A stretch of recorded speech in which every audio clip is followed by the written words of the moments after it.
had an early stint with the Clippers, then came back. Talk about that coach at the time, and we as athletes trying to earn a living playing the Yeah. game of basketball with that going on at the time. It was crazy. LA is LA, so there's always going to be the main thing, and then there's going to be a lot of other shit that comes along with, being the main thing. So, that Lob City team was dope, and I took a lot of pride in that team because the team had been bad for so long, and I felt like our Lob City group was able to kind of change that narrative. You know what I mean? We ended up being the best team in LA, and we was whooping the Lakers, and there was just a lot of first division title. We trade for Doc, and there's just a lot of high expectations for that team. But obviously, we had to see motherfuckers like y'all and San Antonio, and I think we had a really talented team, but our chemistry was a little fucked up in the locker room. It was weird though because we would kick it off the court and celebrate each other's kids and have fun, but on the court we would butt heads. We were our own worst enemy. But then you guys had a really good team in Memphis. You guys had a really talented team in Memphis, and we'd always run into you guys in the playoffs. And I want to say the year before I got there, they made that crazy run with Nick Young and them when Nick got hot in that game. And then the next year, I think we have the best record in the Western Conference or in the division. I'm not sure where. We were top 1 or 2 seed, and you guys knock us off in the first round. So it was fun. You know what I mean? But I really felt for a couple of years we had the most. If you think about our teams, bro, we had it over that 2 or 3 year span. We had CP and Darren Collison at our point guards. We had JJ Redick and Jamal Crawford at our 2s. We had me and Karan at the 3. We had Lamar and Ronnie Turioff at the 4. JJ over there, you said? Yeah, JJ was there. Blake Griffin was a superstar at that time. And I love guarding his ass. And then JJ. I'ma chase his ass every time. Yeah. You ain't JJ, getting shoot. shit. Come here.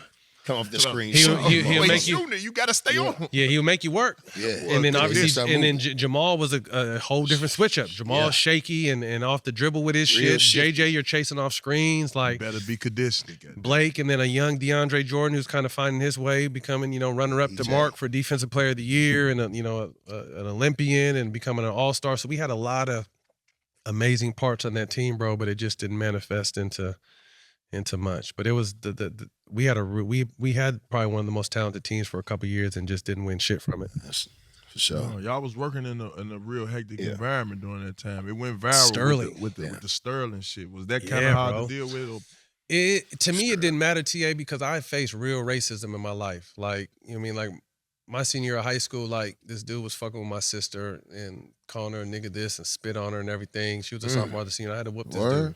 And when I got suspended, this is probably a couple months before I went to UCLA, I got suspended for a week.